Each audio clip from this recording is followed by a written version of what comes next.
Bonsoir tout le monde, 21h31, on va entamer ce conseil municipal du 30 novembre 2022, tout en débutant en vous disant que M. Larel est Covid depuis hier, testé Covid depuis hier, et donc qui m'a délégué ses fonctions, ses attributions pour le remplacer ce soir.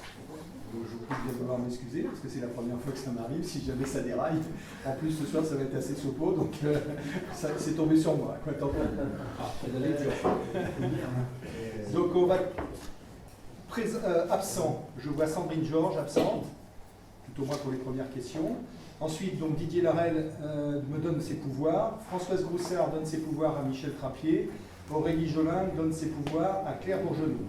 Le secrétaire de séance sera Romain Gouillet. On va commencer par l'approbation du PV du dernier conseil municipal. Est-ce que tout le monde l'a bien reçu et l'a exploité?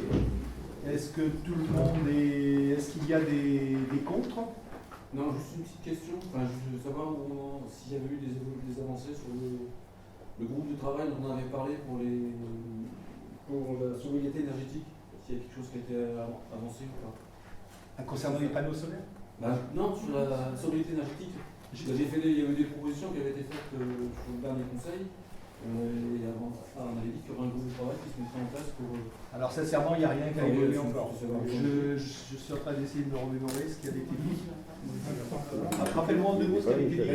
Il y a eu des propositions qui avaient été faites. On avait dit justement, il faudrait peut-être bien qu'on y réfléchisse sur un groupe qui s'y met pour... Peut-être qu'il y a des idées à... Alors, on va noter ton observation, comme ça nous fera une mémoire pour repartir, pour rebondir dessus. C'était noté dans le conseil de...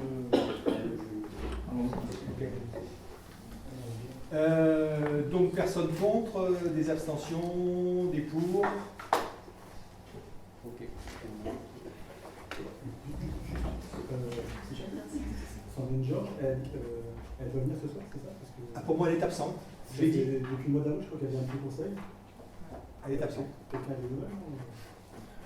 Je crois qu'elle a des petits problèmes de santé, voilà. D'accord. Et puis peut-être un emploi du temps assez chargé, mais voilà, je t'en dirai pas plus.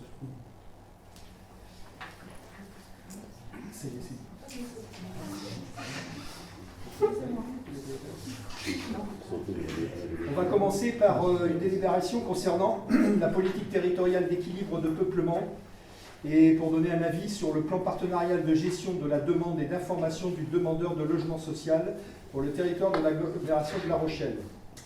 Donc il est proposé au conseil municipal ce soir de donner un avis sur ce PPGDIDLS porté par la communauté d'agglomération de La Rochelle. C'est un document qui doit participer à la définition et au pilotage des politiques de gestion de la demande et d'attribution des logements sociaux en articulation avec les politiques locales de l'habitat et notamment le plan local de l'habitat. Je ne reviendrai pas sur toutes les vues, les considérants et autres. J'attirerai simplement votre attention sur le fait que le conseil communautaire de la communauté d'agglomération, donc auquel participait le maire de l'époque, avait participé donc à la mise en place d'une conférence intercommunale du logement CIL sur son territoire, enfin, commission intercommunale de logement, donc le CIL, sur le territoire. Donc c'est quelque chose qui est déjà en place depuis 2015. Je rappellerai aussi que ce plan local de l'habitat avait été approuvé par délibération du conseil communautaire de la communauté d'agglomération de La Rochelle le 26 janvier 2017 et que la CDA avait approuvé par délibération du conseil communautaire de la communauté d'agglomération de La Rochelle la convention intercommunale d'attribution en date du 27 janvier 2022. Donc c'est tout frais. Considérant que la politique d'équilibre du peuplement au niveau intercommunal est définie dans un cadre partenarial regroupant l'ensemble des acteurs de la CIL, co-présidé par le préfet et le président de la CDA, et composé de l'ensemble des acteurs du logement social du territoire, notamment les communes, les bailleurs et les associations. Considérant que lors de la du CIL réuni le 6 octobre 2022, donc tout récemment, l'ensemble des membres a adopté le contenu du PPGDIDLS, considérant que la politique de gestion de la demande de logement social et d'attribution à l'expression d'une stratégie de territoire définie par les élus, je précise bien les élus, en lien avec les acteurs du logement et leurs partenaires, et que sa mise en œuvre implique en premier lieu des organismes HLM en charge des attributions. Considérant que depuis février 2022, la définition et la rédaction du projet du PP Machin, la tenue de 2 ateliers de travail partenariaux et d'une réunion de restitution ont abouti à un état des lieux du territoire et à la définition des orientations et du plan d'action sur 6 ans. Donc c'est un plan d'action à mener sur 6 ans, du fameux PPGDIDLS. Considérant que c'est le même organisme définit les orientations et les actions destinées à assurer une gestion partagée des demandes de logement social, simplifier l'enregistrement de la demande, satisfaire le droit à l'information du demandeur et mettre en place un service d'information et d'accueil du demandeur, apporter plus de transparence et d'équité dans le processus d'instruction de la demande et mettre en place un système de cotation de la demande de logement social. Ces orientations et ces actions destinées à assurer la gestion partagée des demandes de logement social, à satisfaire le droit de l'information en fonction des besoins en logement social et des circonstances locales, sont déclinées en 4 volets dans le projet de plan et 13 actions à mettre en œuvre. Volet numéro 1, l'information et l'accueil des demandeurs de logement social. Volet numéro 2, le dispositif de gestion partagée de la demande. Volet numéro 3, le suivi des ménages en difficulté et les demandes de mutation. Volet numéro 4, la mise en place d'un système de cotation de la demande et de modalités de mise en œuvre. Sur ce, il est proposé au conseil municipal soit d'émettre un avis favorable et de valider le projet du fameux PPGDIDLS pour le territoire de la CDA, ou bien de faire part d'éventuelles remarques. Donc je passerai aux questions, à savoir s'il y a des remarques à faire sur ce PP... Et j'en dis ou si vous avez des remarques particulières à faire qu'on devrait prendre en compte dans cette délibération. Pas de remarques. Tout le monde est d'accord pour émettre un avis favorable sur ce document? Ok. Donc avis favorable pour l'ensemble du conseil municipal.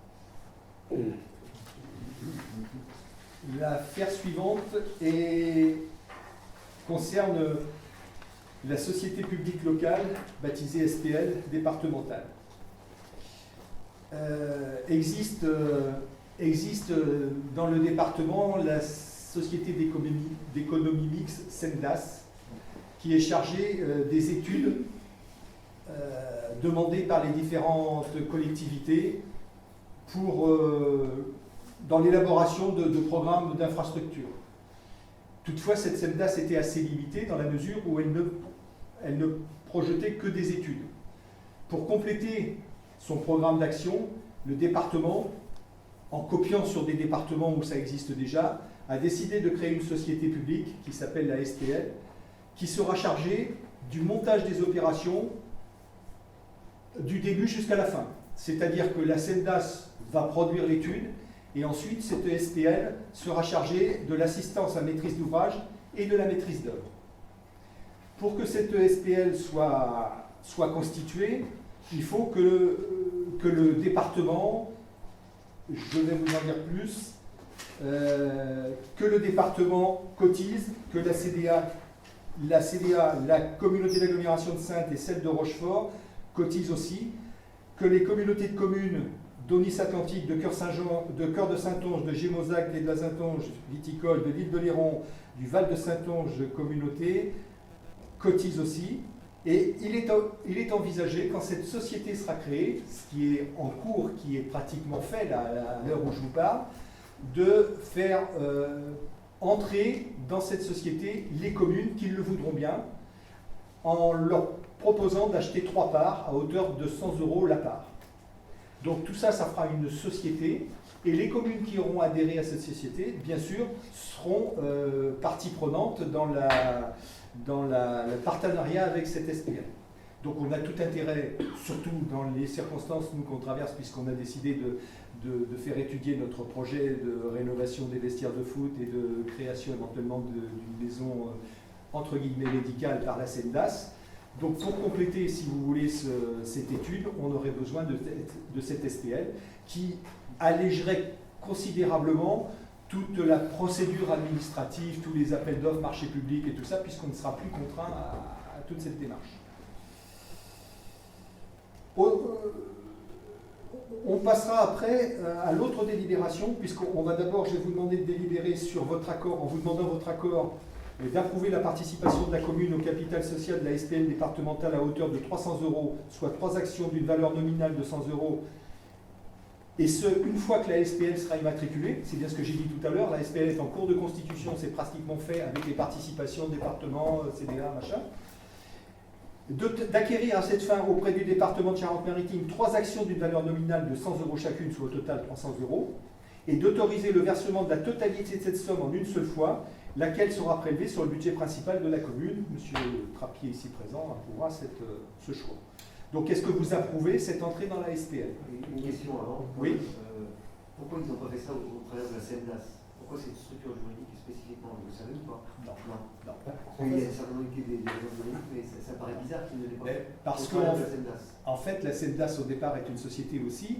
Elle a été créée avec des statuts, avec une vocation bien particulière, qui ne comprenait pas toute cette partie-là de travaux. Tu vois. Ils auraient pu ouvrir aussi les statuts. Donc ça, c'est un choix. Je pense que ça a été copié sur ce qu'ont fait déjà d'autres départements dans lesquels ça marche. Oui. Et en fait, le fait de dissocier les deux, à mon avis, c'est comme dans toute société. Quand tu dissocies tes activités, quand il y en a une qui périclite, tu risques moins de faire péricliter. Enfin, je pense que c'est un peu ça. En fait, ce qui est bien, c'est par rapport à ce que tu as dit tout à l'heure, c'est qu'en fait, quand ils disent que la CNDAS est maintenue pour poursuivre des missions de même nature, donc il y a vraiment deux trucs en concurrence. La nouvelle, c'est pour. Ah non, c'est pas en concurrence. C'est un complément. C'est complémentaire. Nature, bénéfice public. Alors attends, excuse-moi. Parce que c'est tenu là. La CNDAS est maintenue pour poursuivre des missions de même nature au bénéfice de l'organisme public. De même nature que celle qu'elle fait aujourd'hui. Qu'actuellement. Ah, pas de même Ah non, nature. non, Ah oui, justement. En clair, ça conforte, la CNDAS resterait sur ce même périmètre. Et la SPL vient compléter la. Ça, j'avais pas compris en D'accord. Vient compléter l'action. C'est aussi pour éviter que certaines communes fassent travailler la CNDAS, et puis à un moment donné, le travail est fini, et poursuivre les travaux et compagnie, ils se tournent vers Le privé. un privé, et là on passe des fois dans une autre mesure de prix, dans une autre façon de travailler, et ça compte pas toujours. Et on se trouve à Michelin quand on a fait travailler la CNDAS. Et c'était fait, je pense, pour compléter. Moi, c'est ce que j'ai compris. Non, mais c'est ça. Mais je dis pas que j'ai la vérité. Hein. On a eu cet après-midi. Et ça m'a paru, on a discuté avec CNDAS. La mise en commun de moyens. Oui, ça m'avait paru un peu logique de s'arrêter en. Et puis on allège considérablement toute l'action après d'études de marché, de publication, de trucs comme ça, parce que déjà c'est eux qui s'en occupent, et comme ils ne sont pas soumis au code des marchés publics pour ce genre de trucs, ils s'affranchissent de ça. Ça n'empêche pas quand même de s'assurer qu'après ils ne proposeront pas des tarifs plus élevés, je ne sais pas. Enfin, On est dans la mais je veux dire, Après, si tu veux, les charges de fonctionnement d'une société publique ne sont pas les mêmes que les charges de fonctionnement d'un établissement privé. Donc, parce que eux, ce sont des gens quand même des fonctionnaires territoriaux qui travaillent là-dedans. Ils assurent simplement par les cotisations, si tu veux, le fonctionnement du système. Et le département a tout intérêt, si tu veux, c'est une subvention déguisée du département pour faire évoluer, si tu veux, les infrastructures des communes du département. Voilà. Ils ne sont pas intéressés. Mais tu as raison, donc, quelque part, on peut s'y trouver confronté un jour. Et à ce moment-là, on a tout le loisir de ne pas les prendre. Ce n'est pas pour les 300 € qu'on aura investi. Et surtout pour les petites communes aussi. Hein. On n'a pas de structure pour travailler. Voilà, alors est-ce que vous approuvez la décision de rentrer dans cette SPL et de cotiser, d'acheter trois actions à hauteur de 100 € chacune? Est-ce que qui est contre? Qui s'abstient? Et qui est pour? Ensuite, dans ce même sujet, il faut qu'on prenne une autre décision. C'est que, comme vous l'avez lu, cette société aura un conseil d'administration et aura une assemblée générale et une assemblée spéciale. Assemblée générale composée, comme vous l'avez vu, un conseil d'administration composé de 18 membres. Au sein de ce conseil d'administration, il y aura 11 administrateurs nommés par le département, un administrateur pour chacune des communautés d'agglomération et 4 administrateurs nommés en qualité de représentants communs des actionnaires, siégeant au titre de l'Assemblée spéciale. Ce qui veut dire que toutes les communes vont demander à un de leurs conseillers ou adjoints de les représenter en assemblée spéciale, pour que cette assemblée spéciale, compte tenu du peu de sièges qu'il y aura au profit des communes en conseil d'administration, cette assemblée spéciale désignera un représentant qui viendra les représenter en conseil d'administration. Et donc il fera partie des 4 administrateurs nommés en qualité de représentants. Est-ce que je me suis fait comprendre? Voilà. Donc ce soir, et l'intérêt l'intérêt par rapport aux expériences, parce que on a bien travaillé, hein, Claire. L'intérêt par rapport aux expériences sur les autres départements, pour des communes comme la nôtre, ce serait que le représentant en assemblée générale soit le même que celui qui est en assemblée spéciale. Parce qu'en fait, en assemblée générale, le représentant il est convoqué qu'une fois à l'année, donc on perd de vue un peu les choses, alors qu'en assemblée spéciale, le représentant peut être convoqué 3 à 4 fois. Donc le gars, la personne, le gars ou la fille, va baigner là-dedans 3, 4, 5 fois dans l'année. Et plutôt que d'avoir un membre d'assemblée générale qui lui verra ça une fois à l'an, et quelqu'un, voilà, il serait bon que la même personne représente les deux assemblées. Donc ce soir, on est là aussi pour demander à quelqu'un si... Alors d'abord, est-ce que vous êtes d'accord sur ce principe d'avoir qu'un représentant, ou est-ce que vous souhaitez qu'il y en ait un en assemblée générale et un en assemblée spéciale? Ouais, mais c'est possible d'avoir Oui, une c'est date possible, sur c'est les deux possible. assemblées. C'est possible. Voilà. Est-ce qu'il peut y avoir un suppléant aussi?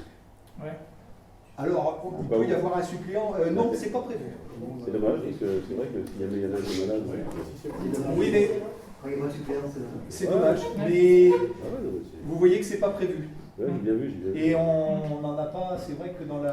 Non, mais a priori, on peut donner le pouvoir, comme dans une assemblée oui. générale ordinaire, à quelqu'un d'autre, à un Ah autre bah oui, membre d'accord, ouais, c'est une sorte de... pas de la commune. Ouais, c'est une sorte de suppléance un peu détournée, quoi. Comme d'habitude, il faut que la Oui, bah, personne qui a retrouver, le si pouvoir soit aussi membre de la dite association. Oui, mais est-ce qu'on pourrait pas imaginer... Je sais pas. Est-ce qu'on pourrait pas imaginer qu'il y a le représentant à l'Assemblée générale et son suppléant comme représentant à l'Assemblée spéciale et inversement? Du coup, ça fait deux. Ça fait deux. Ça fait deux, mais s'il n'a pas le droit de remplacer. C'est pas prévu. Vous avez vu comme moi, c'est pas prévu. Et dans les contacts qu'on a eus, on nous a pas évoqué cette possibilité. Deux assemblées complètement différentes. Ouais, c'est vrai. Ouais, bon, enfin, bon. Alors, est-ce que vous seriez d'accord pour qu'on désigne qu'une personne ou vous tenez absolument qu'on en désigne deux? Une seule personne. Parce que, comme Pour tu une- dis, il faut poursuivre les. Pour une seule personne, contre? Abstention? Pour, alors oui. Je réfléchissais. Donc une personne, et maintenant il me faut un volontaire.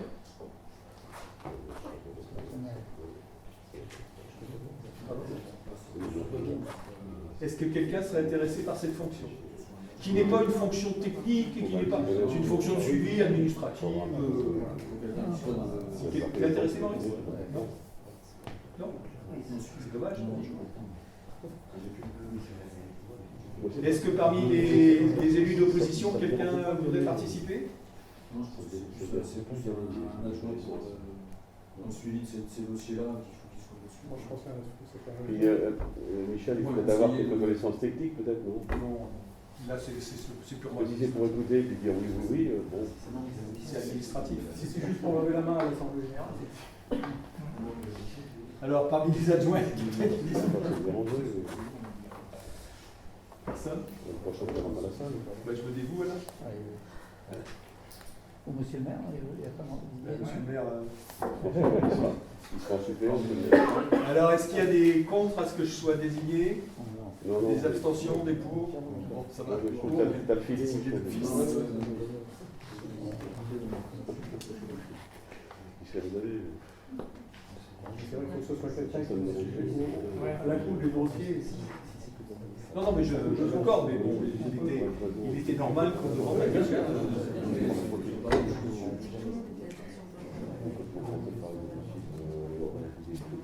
Oui, alors, il aurait fallu que je vous demande si vous étiez d'accord sur le vote à main levée, C'est d'accord.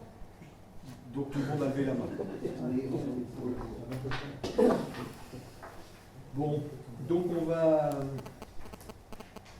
passer au paragraphe suivant, qui concerne la réorganisation et la modification du protocole ARTT du service technique. Les horaires et durées de travail ne sont pas les mêmes pour l'ensemble des 4 agents du service technique, ce qui leur pose problème dans l'organisation du travail. Les agents, de manière unanime, souhaitent uniformiser leurs horaires de travail, toujours par cycle, et ne retenir qu'un seul cycle existant pour tous. cette cette organisation avait été mise en place à une certaine époque aussi, il y avait des problèmes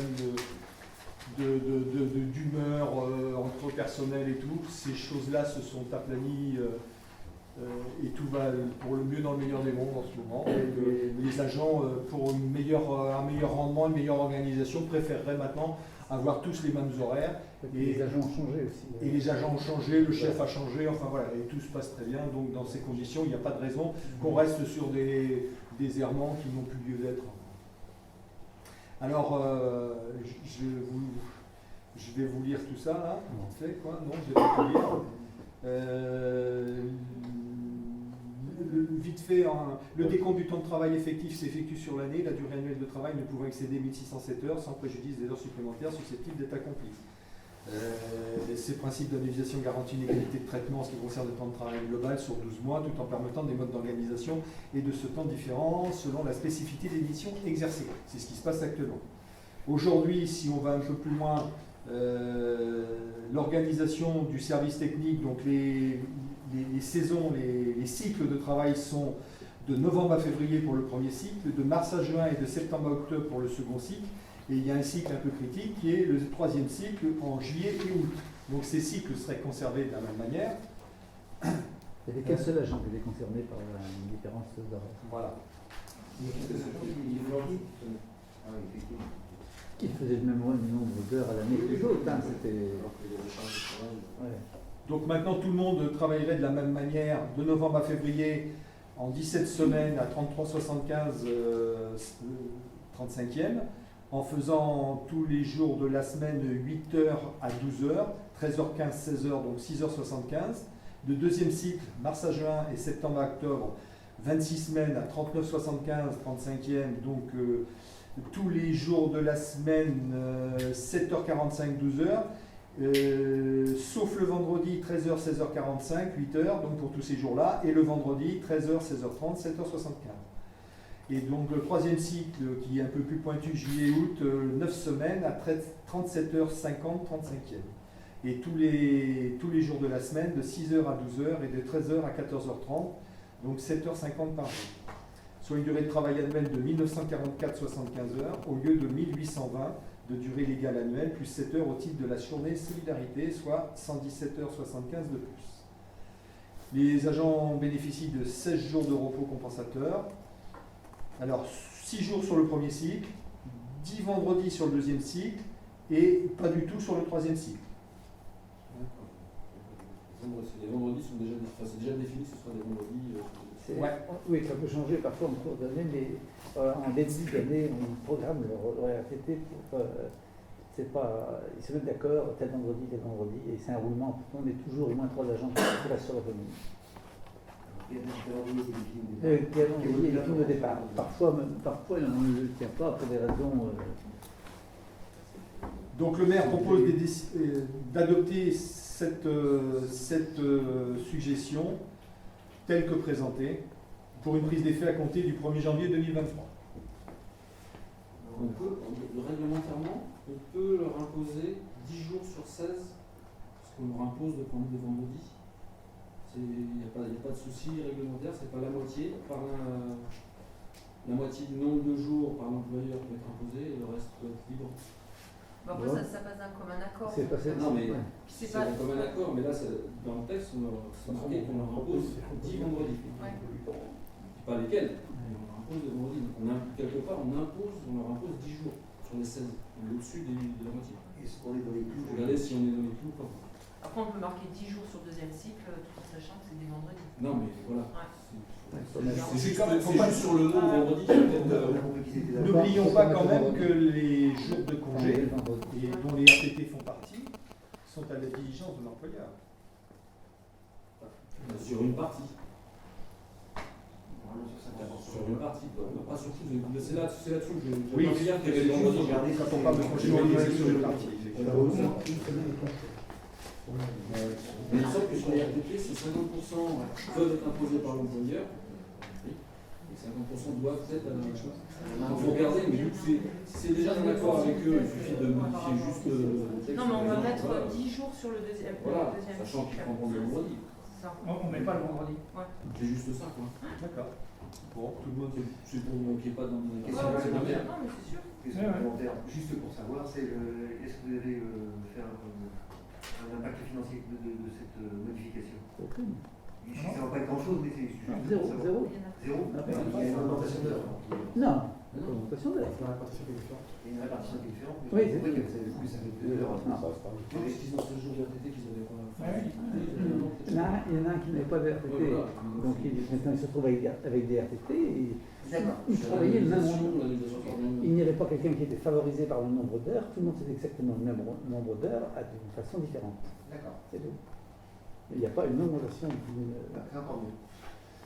Donc, en modifiant et en mettant 10 jours sur le deuxième cycle, est-ce qu'il y a des contre, des abstentions? Donc, tout le monde est pour. Allez.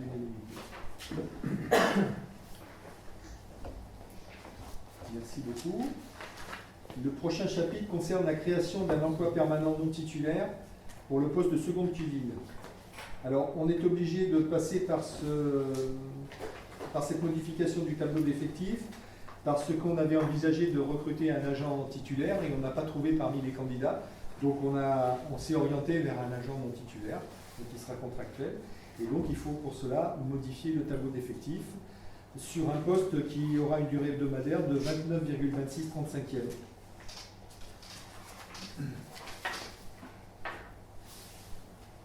Donc je ne vous relis pas tout le texte.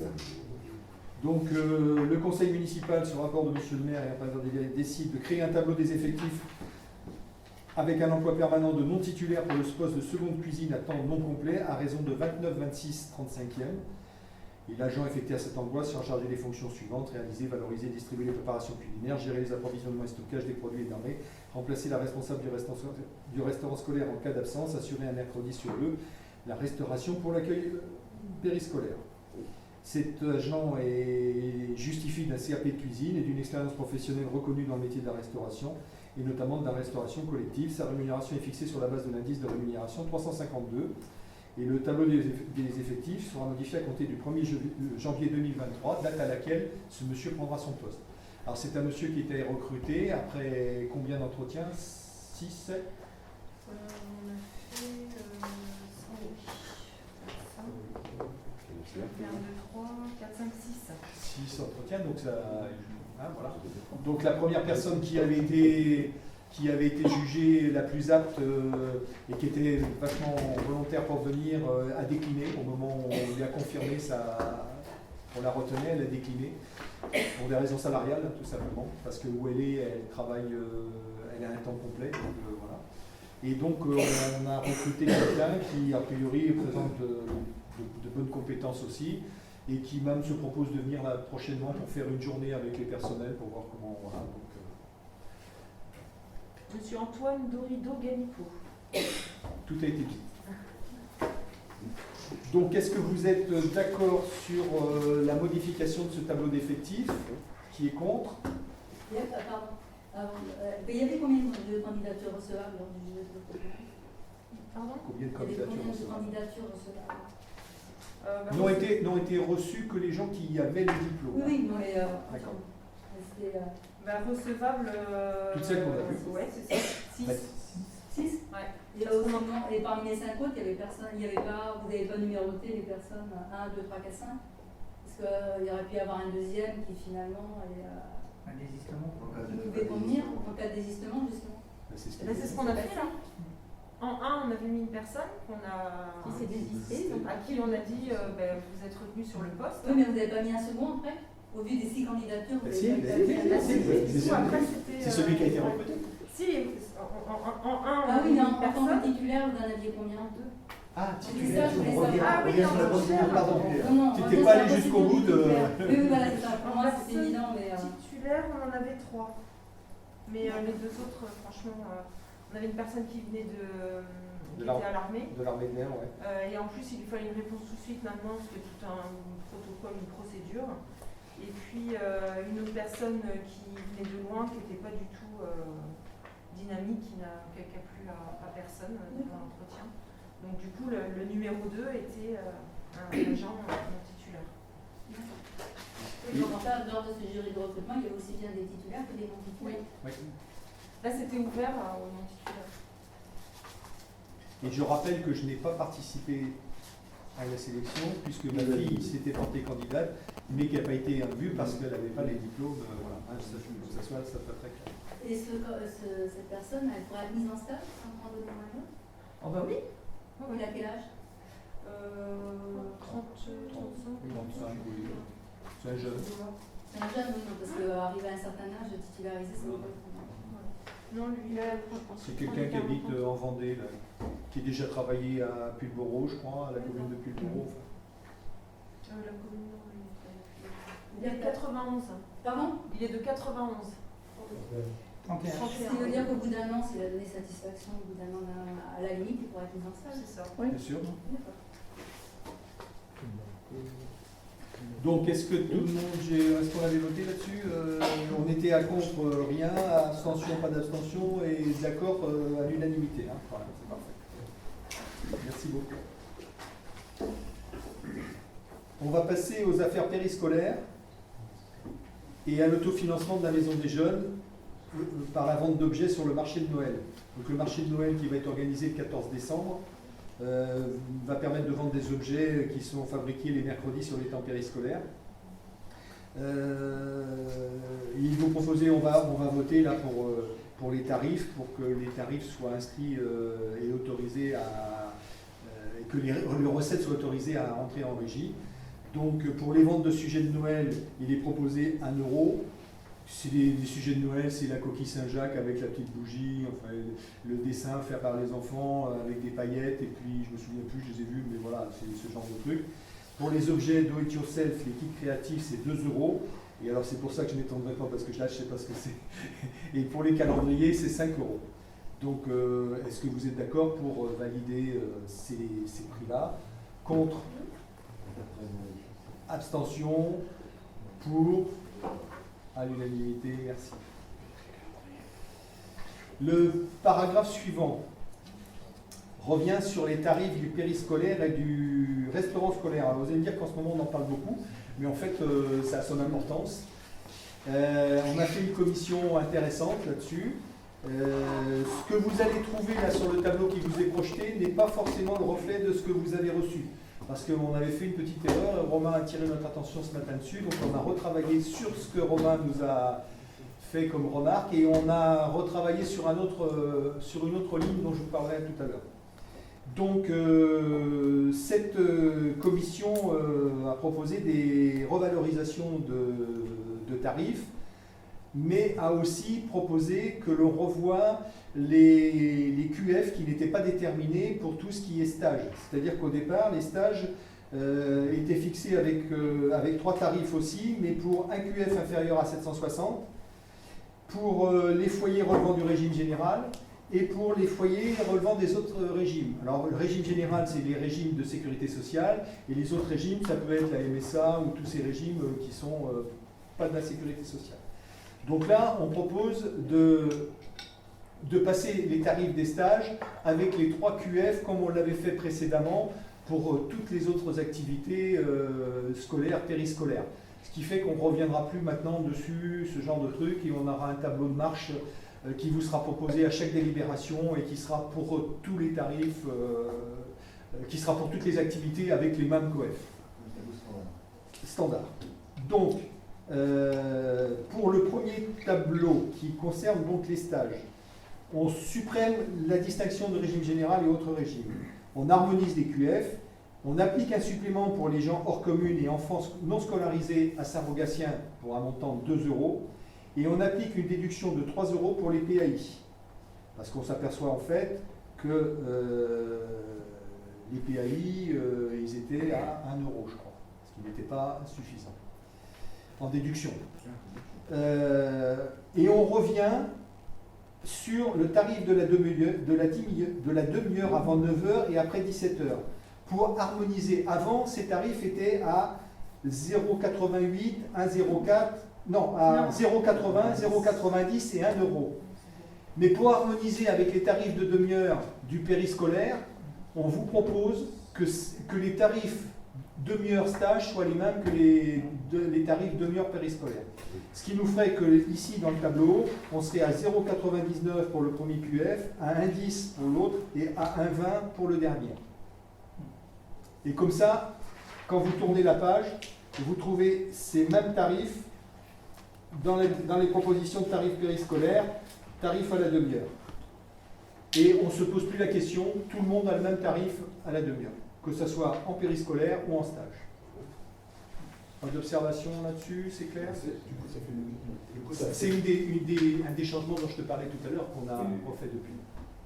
Oui, du coup, ça fait une augmentation plus marquée pour les meilleurs pendant les stages, puisque oui. Là, ça fait quasiment 20%.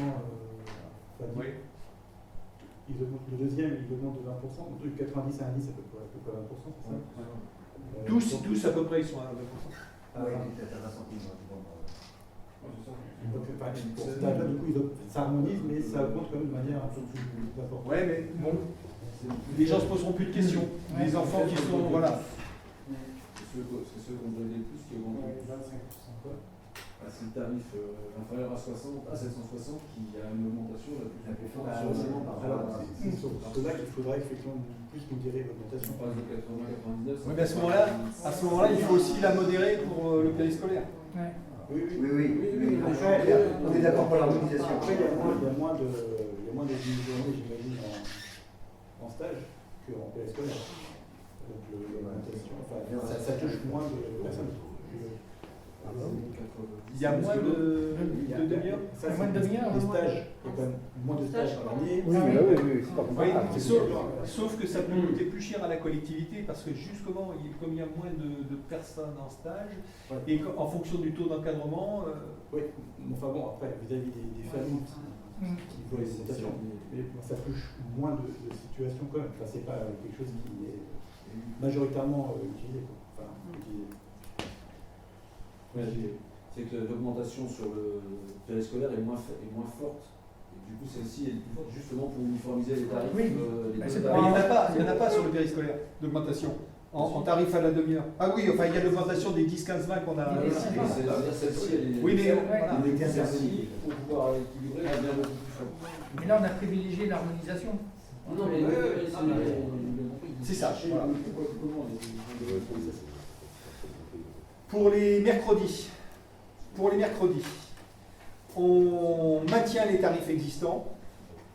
On applique toujours le supplément pour les hors communes et les enfants non scolarisés à Saint-Rogatien. Et on applique une déduction de 3 € pour les PAI. Donc on se retrouve avec ces tarifs que vous avez sur le tableau. Et concernant le restaurant scolaire et l'accueil périscolaire, alors surtout le restaurant, et compte tenu de l'augmentation de l'ensemble des coûts qui soient liés à la nourriture, à l'énergie, à l'augmentation du traitement des agents aussi, qui ont pris 3,50% au 1er juillet, donc il faut en tenir compte, la masse salariale a augmenté. On avait fait 2 hypothèses pendant la commission. Faire une même augmentation de l'ordre de 10% pour l'ensemble des QF, et on a fait une deuxième hypothèse, à savoir 10, 15 et 20% appliqués à chaque QF. Donc c'est l'augmentation des tarifs de 10, 15 et 20% qu'il avait été proposé de retenir pour proposer en délibération au conseil municipal. Donc c'est ce que vous allez retrouver dans les tableaux qui vous sont proposés, à savoir que pour les PAI, on a ces augmentations qui nous font varier le tarif à 1,10, 1,23 et 1,36. Pour le tarif à la demi-heure, eh bien, on se retrouve avec les tarifs qu'on vient d'évoquer tout à l'heure pour les stages, 99, 1,10 et 1,20. Et pour la déduction PAI, pour le goûter, pas pour les repas, pour les goûters, on évolue aussi, on passe à 0,44, 0,52 et 0,60. Et c'est une des modifications aussi qu'on a fait par rapport au document que vous avez reçu en préparant ce conseil municipal, c'est dont je te parlais aussi tout à l'heure, Romain. Le document qu'on avait suite à la commission, effectivement, on évoquait 10, 15, 20, mais en fait, les tarifs qui ont été présentés, c'était que 10% à chaque fois. Donc je ne sais plus si pendant la commission, c'est ces tarifs-là qu'on avait validés. On avait validé les pourcentages, puis en fait, d'ailleurs, on avait des montants qui ne correspondaient pas au pourcentage. Mais parce qu'on avait fait une erreur. On a validé ces fameux tarifs, ces fameux tableaux Excel que... Après, donc, moi, enfin, il y a un point, effectivement, donc, quand on arrive en commission, en fait, on n'avait pas de document, en fait. Donc, on a pris les informations qui étaient données pendant la commission pour discuter et puis valider. En fait, moi, donc, l'argumentaire qui avait été apporté, c'était une augmentation des coûts. Mais en fait, là, quand vous citez dans l'inventaire, environ 35%, qu'est-ce qu'on a comme élément factuel qui nous permettait de dire qu'effectivement l'augmentation des coûts serait de ce montant-là? En fait, cette information-là, en fait, c'est pas très clair en fait de savoir. On suppute qu'il y aura des augmentations. Enfin, non. Elles sont déjà réelles, les augmentations. On a des factures, monsieur le ministre des Finances peut en parler. Et ça paraissait pas si clair que ça dans les discussions. Il y avait et c'est ce que tu me disais qu'il ne fallait pas forcément évoquer parce que c'était pas, comment dire, c'était pas judicieux dans la mesure où on aurait dû l'appliquer bien longtemps avant, mais ça n'a pas été fait. Il y avait aussi la mise en œuvre à partir du 1er novembre de la loi Egalim dans son entièreté, chose qui n'avait jamais été faite jusqu'à présent. On avait progressé, malgré ce que tu me dis, ce que j'avais dit, et ça je ne suis pas d'accord, il faudra que tu me le démontres. On a progressé, tu m'as dit l'autre jour que j'avais dit que c'était en application déjà à plusieurs reprises. Ça a été le conseil du 20 avril. Non, il faudra me le démontrer. Moi, je crois que ce que je vois et que ce que j'entends.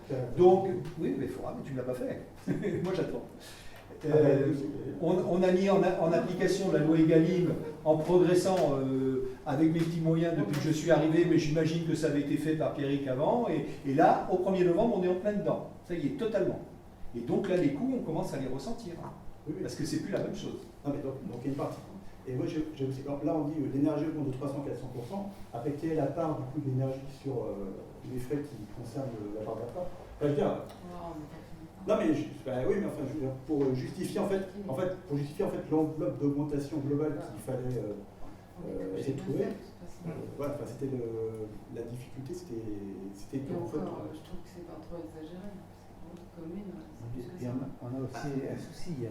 Il faut savoir qu'aux dernières estimations, le repas à la cantine coûtait 9 €. Le coût du repas. Le prix du repas global, le personnel, tout l'ensemble. Et 8 €. Alors, précisément l'année dernière, 8,80 €. Bon. Ouais. Et on fait des payer 3 €. Ouais. Et là, si on ne se met pas à jour, si on ne suit pas les prix, on va encore trouver un décalage dans le budget. Donc enfin, bon, Michel expliquait ça mieux que moi. Voilà.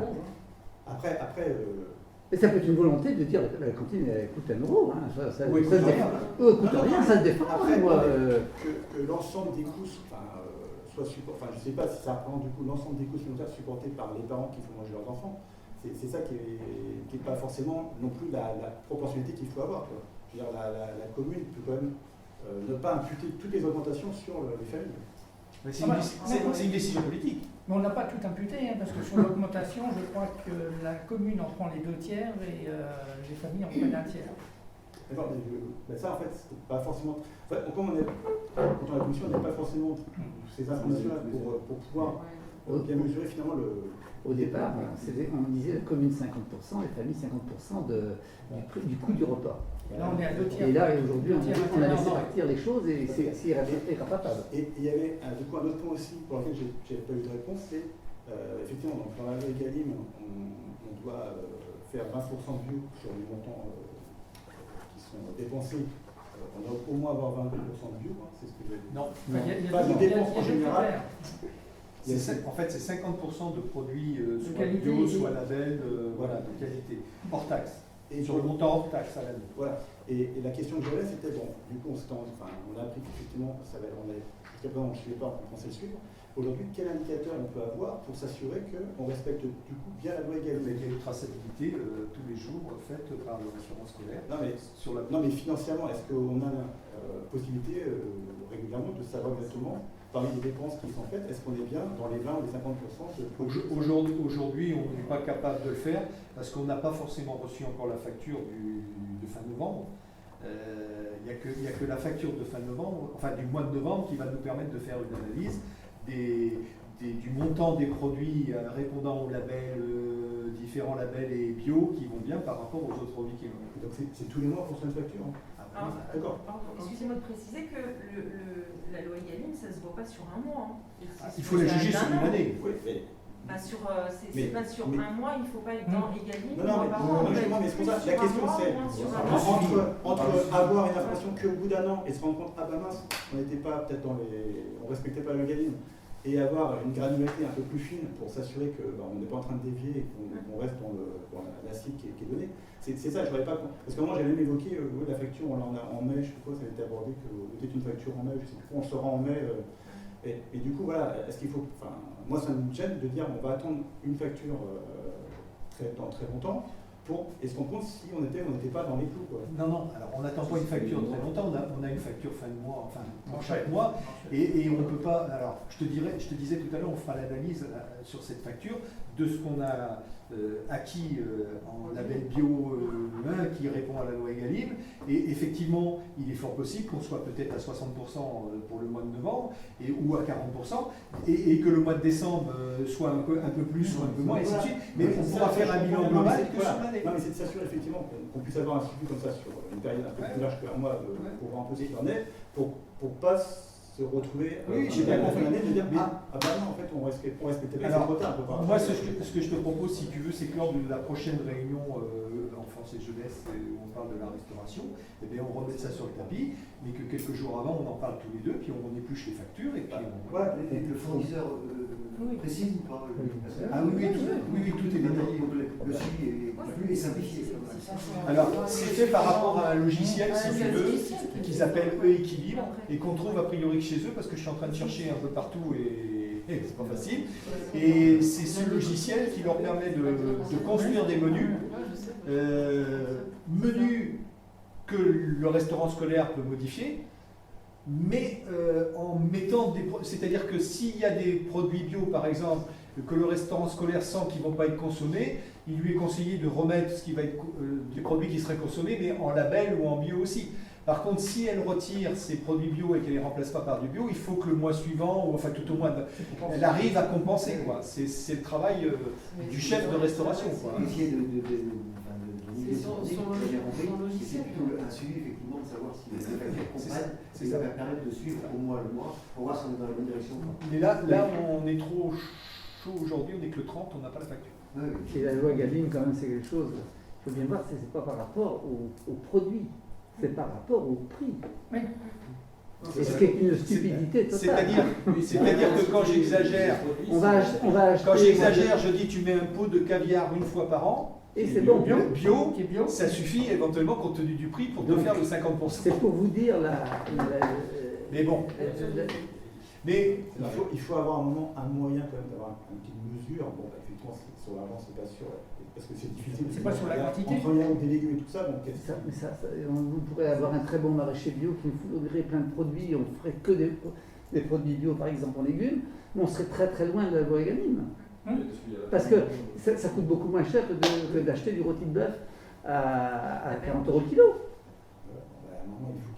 Non, mais alors moi, par contre, ce que je vous propose, c'est de venir à la cantine, voir ce qui s'y passe. Est-ce que vous connaissez la cantine? Oui, mais pas en fonctionnement. Mais moi, vous me le dites, on prend un rendez-vous et puis on va la voir. Vous mangez s'il faut et vous voyez comment ça se passe. Mais si, moi, là, je suis disposé. Et puis, moi, j'ai eu au dernier conseil de classe, je peux vous dire que toutes les enseignantes, qu'est-ce qu'on mange bien, Marie, qu'est-ce qu'elles sont? Les enseignantes sont des gens officiels. Alors, non, mais c'est pour vous dire quoi. C'est vraiment de.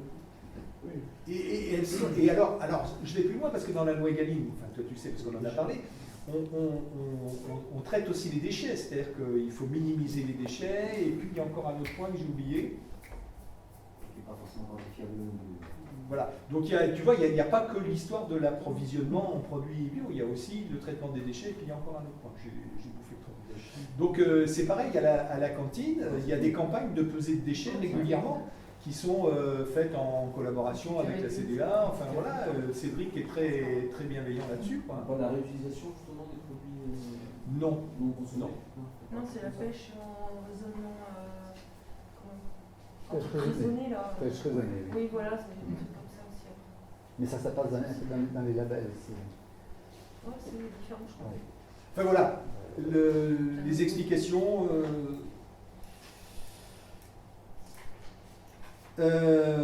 Est-ce qu'il y a d'autres questions? Est-ce que vous avez tout bien lu, tout bien compris? Alors ça, ce tableau, c'est ce que je disais tout à l'heure, il va être très utile parce que là, on repart sur une base de travail qu'on n'avait pas jusqu'à présent. On travaillait au coup par coup, un coup j'augmente le repas, un coup j'augmente le truc. Là, on a un tableau qui sera proposé à chaque délibération de modification de tarif. On aura ce tableau de base.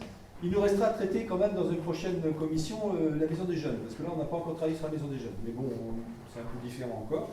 Et on aura ce tableau qui nous permettra vraiment de bien travailler, je trouve. Voilà. Donc, est-ce qu'il y a des gens qui sont contre? Est-ce qu'il y a des gens qui s'abstiennent? Et est-ce que tout le monde est pour?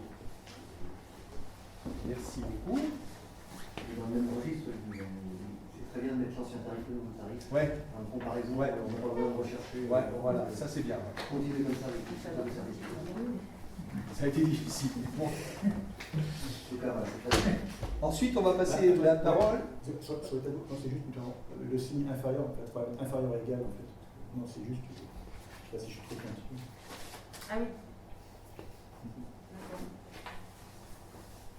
Ensuite, on va passer la parole à Yves pour le transfert de propriété des voies départementales dans le domaine public communal.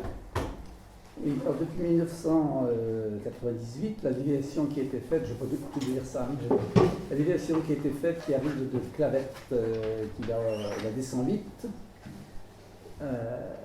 avant, elle passait dans le centre du bourg de Saint-Rogatien. Je suppose autour de la table, plein de gens s'en souviennent. Et donc, quand la déviation a été faite, nous, on a pris l'entretien de cette rue, mais ça n'a jamais jamais vraiment été rétrocédé. Donc, le département veut mettre ça à jour aujourd'hui. Alors, on a celle-ci, et on a aussi la départementale 111, celle qui va de Dompierre à la Jarme. Autrefois, elle passait dans la rue de Dompierre, là, voilà, elle faisait le tour et ressortait au Calvaire. Et donc, on a ce bout aussi. Et on a un autre petit bout, c'est celle qui arrivait de la 203, c'est celle qui arrivait de Bruneuf, où le nouveau rond-point là. Et autrefois, les gens, c'était une départementale aussi, et elle passait tout le long de la rue de Périgny. Oui, c'est toujours des départementales qui a été très explicite. Comment? C'est toujours des départementales. Non, mais pas en agglomération. C'est justement le but de les placer. C'est toujours des idées quelque chose, même en aglo. Oui, mais avant. Oui. Il n'y avait pas de déviation. Les gens qui arrivaient de Grenoble, ils n'avaient pas le choix. Ils allaient en face. Ceux qui arrivaient de Clavette, c'était pareil. Et donc, ils nous demandent, c'est le département qui nous demande justement de revenir là-dessus. Alors, il y a Saint-Rogatien et Périgny et Clavette. Alors, déclassement du domaine public routier départemental, 1500 mètres linéaires, la section de la route départementale 108, et reclassement en voie communale. C'est donc celle qui arrive de Clavette. Et celle de Clavette, elle n'est pas que dans le domaine urbain, puisqu'elle part du carrefour avec la nouvelle déviation, enfin la nouvelle route, Oui. sur le plan. Ça veut dire que cette rue-là, toutes les départementales qui sont ici, on va en avoir l'entière charge. On l'a déjà. Sauf que quand on fait faire, en tant que départemental, quand on fait faire une rénovation, il y a une part qui est prise en charge quand même. Non, mais on l'a déjà. On entretient cette partie. On l'a déjà. D'abord, elle ne part pas du. Parce que quand on arrive de Clavette et qu'on quitte et qu'on prend l'ancienne route, on est toujours sur Clavette, jusqu'au silo. Oui, d'accord. Mais il arrive à la partie. En arrivant au silo, eh bien, elle est. Oui, on a fait la piste cyclable, c'est Saint-Rogatien qui paye. C'est la CDA qui a payé, mais c'est Saint-Rogatien qui entretient. Et si tu veux refaire le tapis entièrement de cette route, par exemple. Eh bien, ça sera Saint-Rogatien. Voilà. Alors que normalement. Non, parce qu'elle est déjà déclassée. Elle est déclassée depuis 98 déjà. Elle a été déclassée. Oui. Ouais. Donc là, c'est un simple dispositif juridique qui permet de. Voilà. C'est pour mettre des choses à part. Il les laisse dans l'état.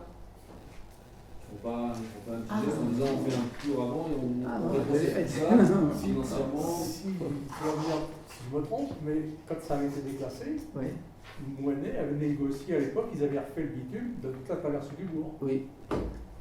Ça. Donc le digeste, la DGT. Voilà, c'est ça. Mais ça n'a jamais été, ça a été déclassé comme ça, mais ça n'a jamais été acté. D'accord, il l'avait déjà fait quand il. Ok.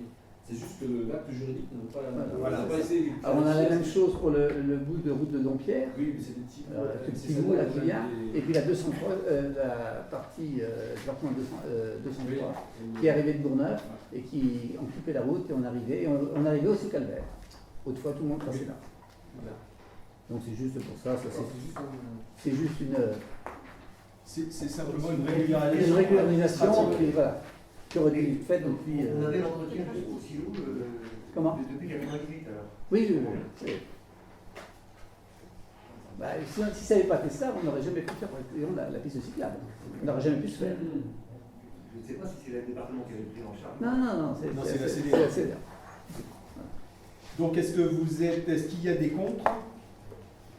Est-ce qu'il y a des abstentions? Est-ce qu'il y a des abstentions? Et des pour? À l'unanimité, merci.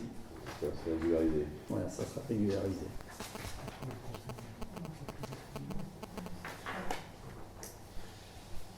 Alors, en informations diverses, Enedis et la CDA nous ont avisé dernièrement d'un dispositif qui était mis en place, alors pas chez nous, hein, c'est national, qui s'appelle le MonecoWatt et qui permet éventuellement en cas de surcharge du réseau de lisser les consommations sans faire de coupures intempestives et abusives. À savoir que dans les jours qui vont précéder, imaginez qui vont précéder des surcharges éventuelles du réseau électrique, les consommateurs jugés gros consommateurs pourront être délestés et seront avisés dans les 2 jours précédant ce délestage. Donc on a un site qui s'appelle monecowatt.fr, il y a un numéro de téléphone aussi, je suis en train de faire un petit article là pour la Gazette, qui permettront d'être avisés d'une coupure potentielle sur le poste de transformation qui vous alimente. Cette coupure interviendra entre 8 et 13 heures le matin, elle sera d'une durée de 2 heures maximum, et elle interviendra entre 18 heures et 20 heures, et elle sera aussi limitée à 2 heures. Ça passe à la télé en ce moment. C'est ça, voilà. Et cette coupure qui sera appliquée pour tout l'ensemble de la CDA, voire tout le département, puisqu'il existe tout le département, n'interviendra peut-être pas, ou s'il intervient, elle interviendra une fois pour chaque secteur concerné, quoi. Et il a été détecté 51 points névralgiques qui ne seront jamais coupés, style hôpital, trucs comme ça, que sur la CDA. Et il n'est pas possible de forcer le passage, même auprès de la préfecture, pour dire nous, on est prioritaire. Alors, si j'ai bien compris, il y avait M. Baudon de la Jarry qui est intervenu pour dire que les fosses de relevage, des réseaux tout à l'égout, tout ça était prioritaire et tout. Il lui a été fait comprendre que voilà, c'était pas la question. Donc ces points-là, donc ça c'est une information. On est en train de faire un petit article qui paraîtra sur le magazine, mais c'est des choses qu'il faut peut-être savoir, et puis l'information à faire passer autour de chez vous. Voilà. Des questions à ce sujet? Non. Il y a un avis d'enquête en cours aussi pour une déclaration d'intérêt général du projet de contrat territorial de l'eau de l'agglomération rochelaise. Donc c'est un avis d'enquête qui est affiché, sur lequel vous pouvez mettre des avis. On a reçu aussi le vice-président de la communauté d'agglomération qui est chargé de la distribution d'eau, M. Crabal, le maire de Dompierre, qui nous a confirmé donc, que la compétence de distribution d'eau potable de la CDA, sur l'ensemble de la CDA a été reprise par la CDA à compter du 1er janvier 2023. Donc la SOR arrêterait, pour les gens qui sont abonnés à la SOR, arrêterait sa distribution, limiterait ses compétences à ce moment-là. Après, je crois qu'il y a des transferts de personnel, tout ça, peut-être qu'il y a des gens qui pourraient peut-être mieux en parler que moi, mais on en parlera après. Donc la compétence de distribution de l'eau sera reprise par la CDA. Les tarifs ne sont pas encore votés, il y a plusieurs scénarios qui ont été imaginés, au mieux a priori des consommateurs. Les tarifs devaient être votés la semaine dernière, m'a dit Didier, puis ils n'ont pas été votés, donc c'est reporté un petit peu. Ce qu'il faut savoir qui est important, je pense, pour le consommateur, c'est que, notamment pour les gens qui étaient mensualisés, autant la SOR faisait des mensualisations, permettait les mensualisations, autant, comme c'est une régie de recettes, le Trésor public ne peut pas mensualiser. Donc il faudra payer à réception de la facture, comme on faisait il y a 40 ans, ou alors demander l'autorisation de payer en 3 fois. Donc les mensualisations dans ce domaine-là, ça sera plus possible. Donc c'est à mon avis une des choses importantes qu'il faut savoir et à faire passer comme message. C'est pareil, il y aura un article sur la Gazette. La périodicité de la facture, c'est 3 mois. 3 mois.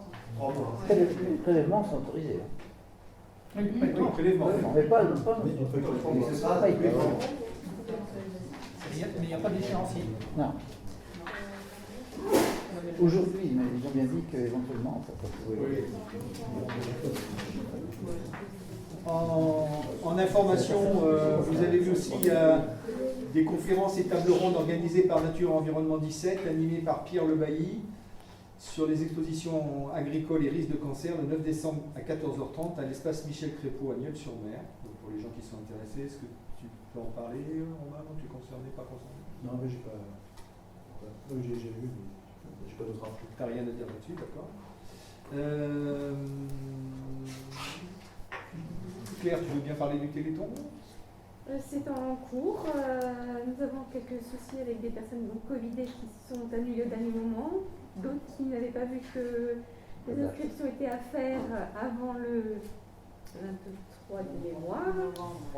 Donc voilà, je jongle avec un peu tout ça, mais on devrait s'en sortir. Voilà. Ok. Les chocolats sont arrivés, donc on va devoir se réunir avec ma commission pour voilà. Pour les manger pour les distribuer, dispatcher et distribuer. Voilà. Ok. Pour ma part. La date du prochain conseil municipal est fixée au mercredi 14 décembre 2022 à 20h30. Marie Morin, donc la chef de cuisine, fait son dernier jour le 16 décembre, le vendredi 16 décembre, jour de la fermeture. Il est prévu un pot de départ à la retraite à 18h au restaurant scolaire. Et il y a une petite caisse éventuellement à la mairie à abonder pour son cadeau de départ, pour les gens qui sont intéressés. On rappelle que les vœux du personnel auront lieu le 5 janvier à 18h30 à la mairie, donc dans cette salle, comme tous les ans. Et les vœux à la population le dimanche 8 janvier à 16h au CMR, où il y aura remise de médailles. C'est des vœux à la population. C'est pas les vœux, Ah oui. c'est pas les vœux de la population. C'est vrai. Voilà. Michel? Non, au prochain conseil, je pense que là, il y a la modification numéro 1 du PLUI, donc qui a été présentée dans le bureau communautaire le 8 novembre. Moi, je vais à une réunion d'information dessus le 8 décembre, et on a une délibération à prendre, je pense qu'on la prendra au prochain conseil, pour savoir si on accepte la modification du PLUI. En ce qui concerne Saint-Rogatien, ça concerne notre OAP qui est à l'est, la zone 2AU, qui effectivement a été approuvée et qui va passer en 1 AU. Il y a 20 OAP qui ont été modifiés et acceptés. Si tu peux donner les acronymes, Ça change pas. c'est où ça change pas. Ah non, mais c'est-à-dire que en 2 AU, effectivement, c'était de la terre agricole. Maintenant, on va passer en 1 AU, effectivement, on va pouvoir l'ouvrir à la construction. C'est quelle parcelle? Alors, c'est à l'est du. En Pont-Neuf? Oui, en Pont-Neuf, voilà, mais en montant sur le centre du village. D'accord. C'est la zone pour laquelle on avait délibéré un Andru il y a un an bientôt. C'est cette-ci? Oui, si, pour le lotissement, enfin le futur lotissement. Ah non, c'est pas le lotissement. Tardez, non. Non, oui. mais on avait déjà délibéré pour un Andru à ce moment-là. Mais tu n'étais pas encore au conseil. Oui, mais les collègues s'en en souviennent. urbanisme. Et donc il y a des OAP qui ont été créés, 27, 20 qui ont été modifiés ou acceptés et 4 qui ont été supprimés. Au titre de la CDA. Au titre de la CDA. Michel, ouais, tu peux dire ce que c'est. Opération d'aménagement programmé. Voilà, merci. Voilà. On l'a pas toujours en tête. Ah oui, excuse-moi. Ah ouais. Donc ça sera présenté au prochain conseil, et puis on devra délibérer si effectivement on accepte ce passage d'une zone 2 AU en 1 AU qui va devenir effectivement constructible, exploitable, et sur lequel on pourra faire un agrandissement du bourg avec des constructions nouvelles. Et c'est prévu pour décembre ou comme ça? Dans les 3 ans. Ah oui, enfin la délibération en décembre. D'accord. Effectivement, là c'est à court terme, c'est dans les 3 ans. C'est tout. Après, on travaille à l'heure actuelle avec Claire, on travaille sur un résultat prévisionnel estimé au 31/12. On pourra vous donner quelques explications, enfin du moins un résultat prévisionnel, effectivement on va tirer au 31/12 sur le budget de fonctionnement et d'investissement. On y travaille. Pour la fin du prochain conseil, je pense qu'on pourra vous donner des chiffres. Mais je n'ai pas d'inquiétude. Pour ma part, c'est tout. En plus du Téléthon, je m'occupe donc du pot de Marie et j'attends la réponse de Marie-Paul pour savoir si elle sera présente Non, ou pas. Je suis absente jusqu'au 20. Merci de la réponse. Mais j'allais le dire en fin de. Il faut pour pouvoir réserver les. Sinon, je serai pas là. Voilà. Merci de cette Je ne serai pas là non plus au conseil municipal du 14. Merci beaucoup et puis c'est pour moi. La rue de Nice, eh bien, les choses avancent. On ne devrait pas tarder à ouvrir les enveloppes pour découvrir l'entreprise et le prix que. Donc ça va. On attend le neveu qui fixe, je pense que ça ne va pas trop tarder. L'assainissement pour la rue de Nice c'est terminé. Pour la Sœur, ils ont terminé, mais ils sont revenus puisqu'on a eu une fuite d'eau, faire précipité courant très importante sur la commune dans la rue de Nice où ils sont intervenus. Donc les choses suivent le cours. Les cours de Noël, mardi 6, vont être mises en place. Voilà, on a la vaisselle. Et autrement, le cimetière, on a fait des reprises, on a commencé à mettre des petits panneaux déjà depuis 3 ans pour faire des reprises de concessions. On a beaucoup de concessions qui sont vieillissantes, qui ne sont pas entretenues, donc on va faire des reprises. Les cavurnes se vendent assez vite, on a mis 10 en place, mais je pense qu'il faudra certainement refaire. S'il y a quelques personnes parmi vous qui sont intéressées par ce sujet, faire un petit groupe pour voir comment on peut faire. S'il y a des gens qui sont intéressés pour travailler un petit peu là-dessus, hein, voilà. Vous venez vers moi, on fixera une réunion, on ira sur place. Pour l'aménagement, le columbarium c'est pareil, il faut peut-être, pour l'instant ça va, mais c'est plutôt de faire un petit groupe de travail pour voir se projeter, comment évoluer. Voilà, parce que si on prend toutes les concessions, là après il ne faut pas trop se tromper. C'est pas pour nous, hein, c'est un peu, mais après quand même. Voilà. Sur le projet à faire du chou. Voilà, c'est ça. Voilà. Quel type, comment on avance là-dessus. Voilà. Le cimetière est pas du tout en bon état. J'avais une question, je ne sais pas comment on va remonter. Au fond du cimetière, est-ce que les cheminements ils étaient gravillonnés? Enfin, il ne manquait pas des gravillons, je ne sais pas quoi.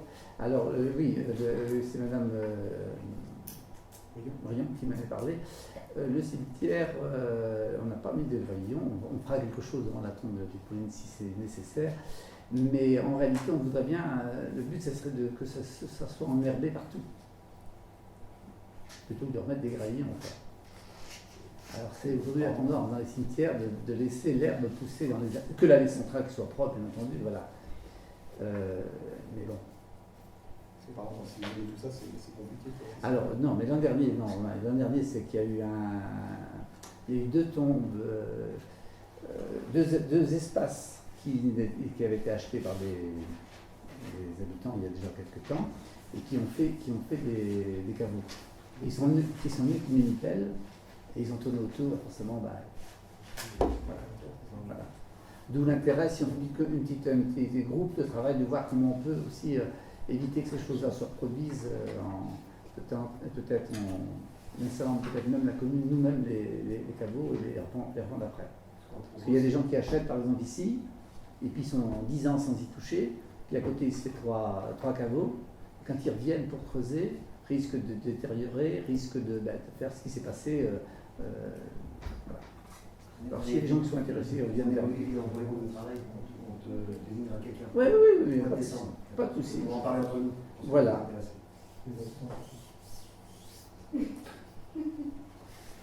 C'est tout?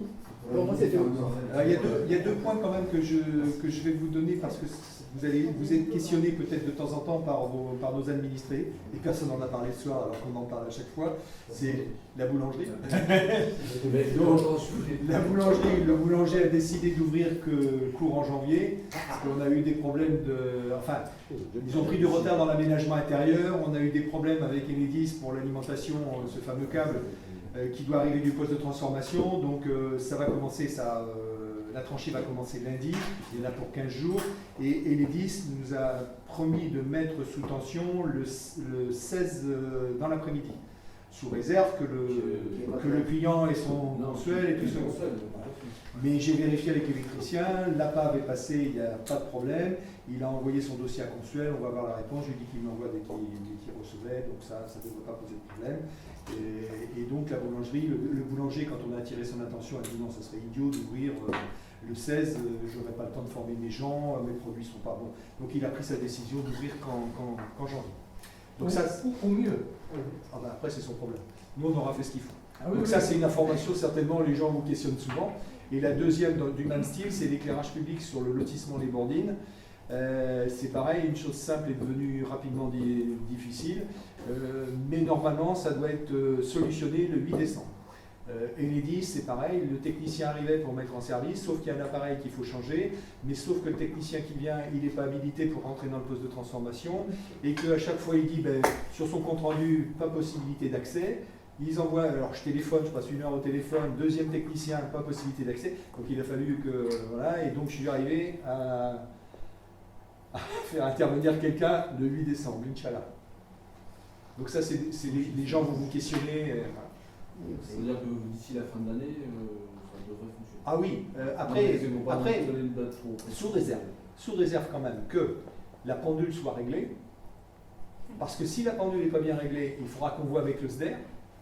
Et comme fonctionne le SDER, si j'ai bien compris, ils n'auront pas forcément encore pris en compte l'éclairage public des Bourdines. Et peut-être que dans 6 mois, ils viendront le régler. Mais on va voir si nous, on ne peut pas... C'est pas 6 mois, mais oui. Si, on en est là. Le SDER, là, il faut qu'ils reprennent, qu'ils viennent contrôler le lampadaire et qu'ils reprennent sans... Oui, non, mais c'est pas fait. Pour l'instant... Mais quand je dis 6 mois, je ne suis pas loin. Non. Parce qu'on n'a pas d'interlocuteur, les équipes changent constamment au SDER, il n'y a plus de responsable. Voilà. De toute façon, il faut qu'ils viennent les reconnaître, qu'ils les étiquettent. Maurice connaît très bien ça. Avant de... Un lampadaire dans un lotissement, s'il n'a pas un numéro, il n'est pas reconnu. Il n'est pas reconnu. Le lotissement Galbar a été reconnu par le SDER 4 ans après que la commune l'ait repris. Hein. Et moi, quand on a obligé, ils attendent le papier du notaire, ils attendent ceci, ils attendent cela, c'est très long. Et pour terminer, heure civique, ça vous dit quelque chose? Il y a eu une conférence de presse le 4 novembre où M. Zemia est venu présenter son affaire. Et donc l'heure civique est lancée dans la commune. Je reçois demain après-midi des dames qui seraient bénévoles pour s'en occuper un peu, pour décharger Manon.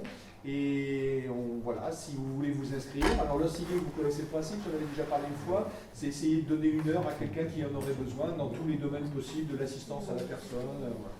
Donc ça y est, c'est une chose qui est partie pour les gens qui pourraient être intéressés. S'il n'y a plus de questions, juste un petit truc, on a lancé, suite à notre interview avec Yves, on a lancé des demandes de devis pour les espaces verts pour l'entretien de l'année prochaine avec le cahier des charges que Yves nous avait fourni. Donc on l'a remis en forme de tableau, nous-mêmes. Donc pour les 3 années à venir, ce qu'il faudra quand même envisager, alors pas maintenant, peut-être pour le prochain appel d'offres, c'est d'avoir un cahier des charges un peu plus précis.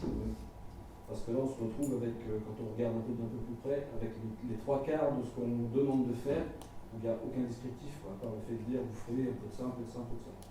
Ça fait beaucoup sur certaines entreprises, ils disent mais quel travail on va faire. C'est vrai que là, alors, plus clairement. Bah, si tu veux, tu as 3 chapitres. Tu as la tonte, le CIL, le canal anti-char, le bassin d'orage, les nouveaux lotissements. Et qu'est-ce qu'il faut en plus là? Pour le statut, là, Ça, il n'y a pas de problème. cette partie-là, elle est décrite, il y a des quantités, il y a des surfaces. Sauf pour les nouveaux lotissements, il n'y a pas de surface. Après, il y a la taille, il y a l'évacuation des déchets. Donc, à la taille, il y a les massifs, le camion anti-char, une haie, le terrain de foot et la haie de la rue Auguste Junot. Là, pareil, ça c'est décrit, il y a une quantitative, ça marche. Puis après, il y a la mise à disposition d'une équipe qui représente, quand on regarde un chiffrage, qui représente les 3/4 du travail. Et là, Mise à disposition d'une équipe, c'est quand nous, on cherche par rapport aux équipes d'entreprise d'insertion. Mais quand tu vas voir un pépiniériste, enfin un jardinier, tu lui parles pas de mise à disposition d'une équipe. Et c'est pour Tu ça lui dis, qu'il faut ça, c'est pour ça qu'il y a des difficultés. alors, ça correspond à au fonctionnement que l'on a avec notre équipe, avec les équipes de la commune, puisqu'il n'y a pas assez de personnel pour pouvoir tout faire. C'est très bien que ça fonctionne comme ça. Ce qu'il faudrait arriver pour les prochains, le prochain appel d'offres qu'on fera après celui-ci, c'est d'arriver à décrire plus précisément ce qu'on fait là-dedans. On doit pouvoir arriver à faire un plan d'entretien où on sait que, par exemple, là-dedans, il n'y a pas la taille des nouveaux lotissements sur les arbustes. C'est pas décrit. Si. Non, ils ne sont pas. Faut pas dire n'importe quoi. On a mis à disposition, il y a la tonte, la taille, tout ça c'est cadré.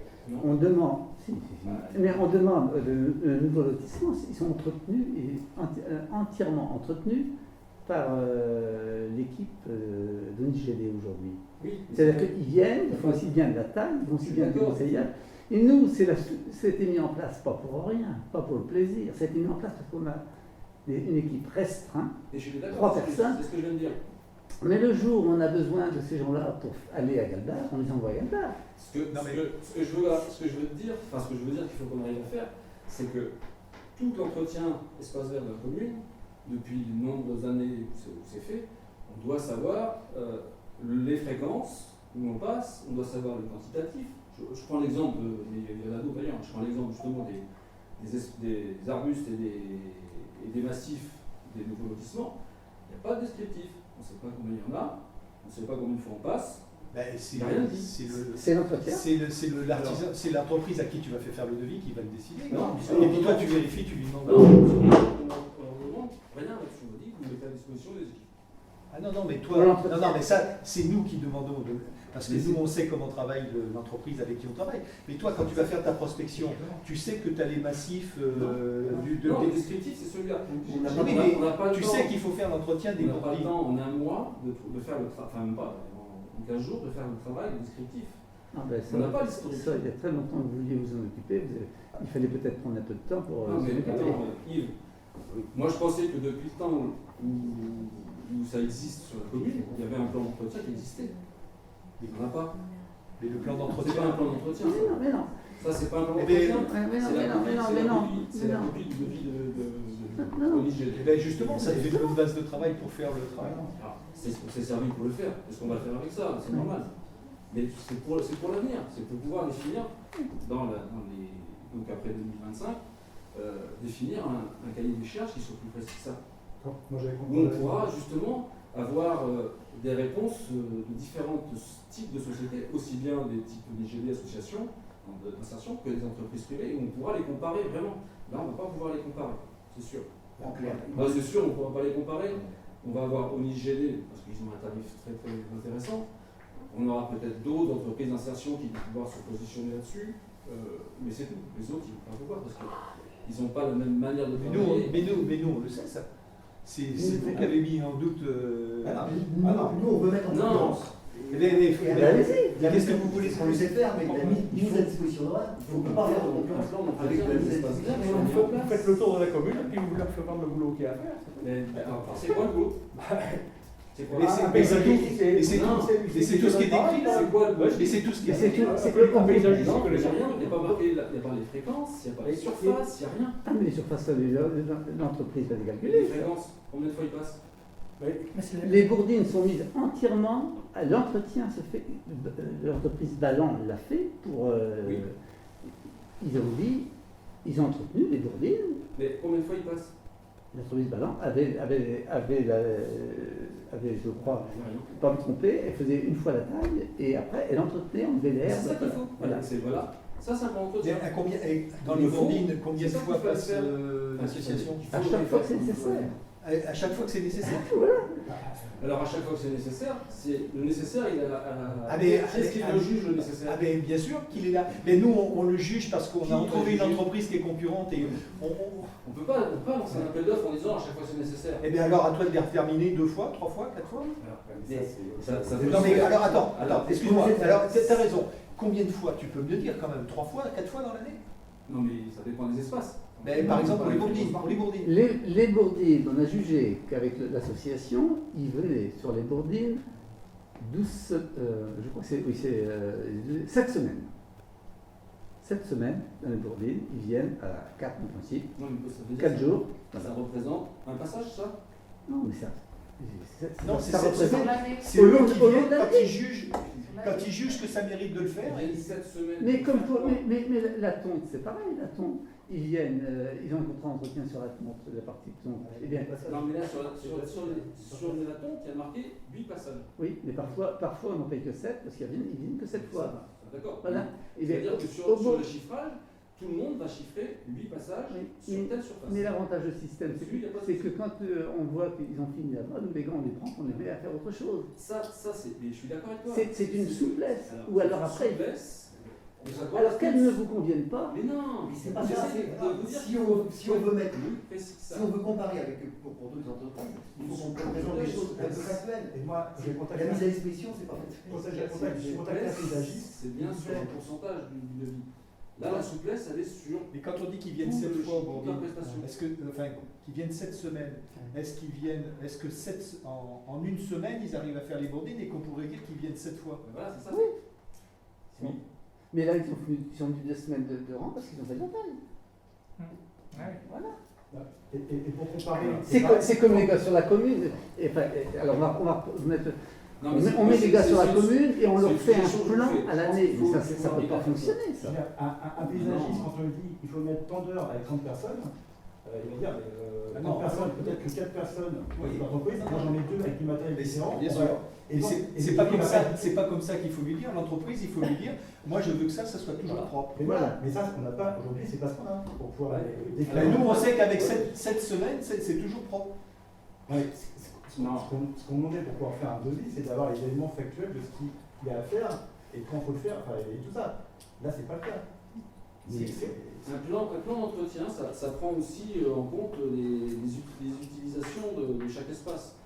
On va par exemple prendre le City Stade et puis la petite aire du sport à côté. Ça, c'est un espace qui doit être propre, qui doit être tendu pratiquement tout le temps. Ça doit être correct pour l'accès tout le temps. Il y a d'autres espaces dans les lotissements, c'est pas grave si l'herbe pousse un petit peu, ça peut demander d'y passer qu'une fois tous les mois, j'en sais rien. Mais il faut que ce soit défini quelque part, qu'on puisse se dire à n'importe quelle entreprise, voilà notre cahier des charges, où on veut ce rendu-là sur notre commune, on veut que cet espace-là soit tout le temps propre, parce que c'est l'école, parce que c'est le cas sur toute la commune, la commune est propre partout tout le temps. Donc ça veut dire qu'il y a donc une fréquence qui a été définie. Définie, la pelouse, elle ne pousse pas toujours de la même manière.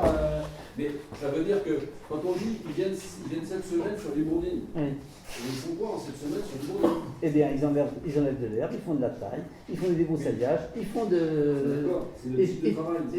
C'est marqué. Et puis aussi, si on voit qu'ils ont terminé, eh bien on leur dit, on les met ailleurs. Donc ça nous fait une soupape de sécurité. Oui, non mais la soupape de sécurité, c'est bien de l'avoir. À un moment de dire un petit matelas pour avoir une souplesse. Mais là, c'est pas de la souplesse. C'est les 3/4 du devis, c'est de la souplesse. Bah oui, parce que ça nous arrange. Parce que ça nous arrange. Un devis, c'est ce que j'aurais voulu faire. On ne peut pas le faire en 15 jours, c'est pas possible. Ah ben après, vous en avez parlé à la commission, à l'approbation des finances au mois de janvier de l'année dernière. Exactement. Et alors depuis depuis, il y a ça qui a été sorti. Ah ben oui, mais depuis, tu sais. Moi, je vous le retourne si tu veux. Ça t'est sorti quand tu es venu le chercher. Oui, mais il y a 15 jours. Attends, mais je pensais que vous avez autre chose que ça. Là, mais ça, c'est la copie, c'est définitivement la copie du devis de GD. Oui, c'est une bonne base de travail, parce que si ONIGD a réussi à chiffrer... non, puisque c'est la mise à disposition. Pas de souci, le résultat il est correct, hein, faut rien me dire. Le résultat est correct, les tarifs sont bons, ça ne permet pas de mettre en concurrence les entreprises. Donc, mais je pense que c'est ça que va servir de ça pour le faire. Non, mais vous pensez bien que je veux dire, le résultat attendu, on le connaît. Hein. On sait à peu près qui va sortir en premier. Ah ben non, forcément. Évidemment. Bah, vous êtes plein de... Non, Mais je si, pense que les vous connaissez plein de gens. Vous allez sûrement trouver des gens.